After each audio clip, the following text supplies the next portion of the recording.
This reading is Chapter 7 from the book Very Young Catholics in Ireland. This book is part of the Very Young Catholics series. Each book in the series tells the story of the life of a Catholic child in a different time zone of the world. Chapter 7: Blackberries and Whipped Cream. In late summer, beautiful ripe blackberries hang along hedges all over Ireland. Every year, Mum and the children go to pick blackberries at the home of their dear friends Nora and Padraig. Mum makes the blackberries into jam, jelly, scones, and pie. On blackberry picking day, Padraig, Nora, and their daughter Mairead met the children at the front door with big hugs. "Are we going to have scones and tea after we pick blackberries?" Chloe asked Nora. "Of course we are," Nora said cheerfully. "We have scones every year. I'm going to start baking as soon as you start picking." "And are we going to play poo sticks and drop sticks off the bridge into the stream?" asked Chloe. "Of course," said Padraig. "We play every year." "And will you tell us some more of the adventures of the King of Ireland's son?" asked Chloe. "Of course," said Mairead. "I tell you more adventures every year." "And when we are done picking, may I whip this cream for the scones?" asked Chloe. "My goodness," said Nora. "All these questions." "We will do every one of these things. Now off you go. There are thousands of blackberries to pick." "I think we should taste a few, don't you?" Jake said to Nell. "What if they aren't ripe enough? That would be terrible."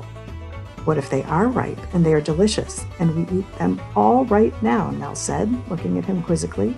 "That would be even more terrible." She and Chloe each tasted one. "Well," said Jake, "what do you think?"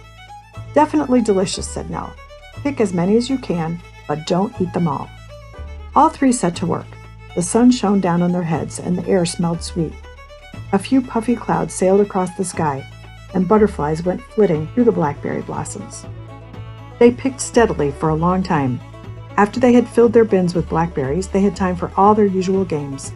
They tossed sticks off the bridge into the little stream and waited to see whose stick came out first. They chased butterflies, and they picked flowers. "Mum," Chloe said, "I put some flowers on the statue of the Mother of Jesus." "That looks lovely," said Mum, "and she deserves it. She was very brave, and she loves her son dearly." "I put some on the statue of Jesus, too," said Chloe. "If I had lived back then, maybe I could have been friends with Jesus when he was a little boy. Maybe he would have liked to play with our kitten." They both smiled at the idea of Chloe trotting around ancient Galilee with little Jesus and a kitten.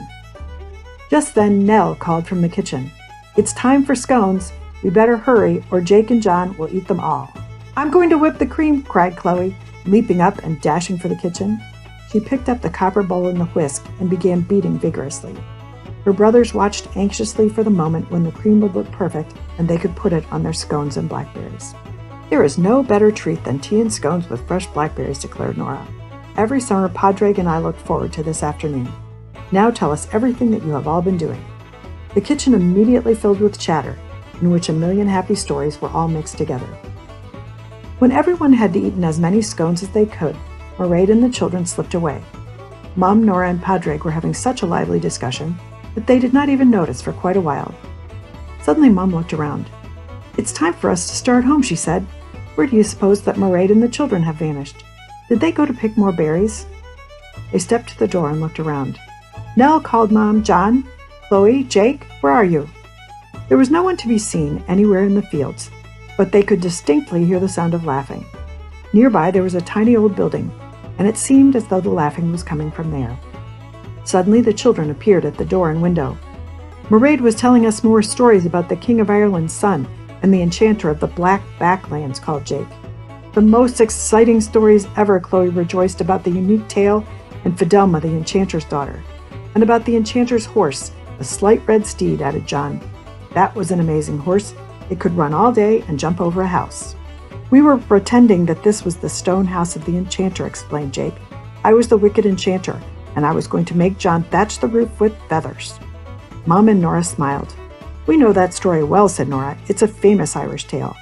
Come back and see us again soon, and Mairead can tell you the rest." As they were leaving, they looked out across the field at all the berries they hadn't picked. "Well, no one can pick all the blackberries here," said Nell. "There are so many it would take days and days to pick them." "How many berries do you think there are on all these bushes?" Chloe asked. "Millions," said Nell. "Maybe billions." "How many do you think there are on all the bushes in Ireland?" asked Chloe. "Definitely billions," said John. "You can get 1,000,000 berries on an acre. There are plenty of acres of blackberries in Ireland." Good, said Chloe. Then Jake can't eat them all even if he eats as fast as he can, which he is doing right now. Everyone turned to look. Sure enough, Jake was eating blackberries by the handful. There had better be enough for a blackberry and apple pie, Ryan warned him. Luckily, there were plenty. We can tell for sure because this was Ryan's piece. As they finished dinner, Jake looked around the table. This is the end of summer vacation, he said. It's been a great one. School begins tomorrow, Mom said. This was Chapter 7 from the book Very Young Catholics in Ireland.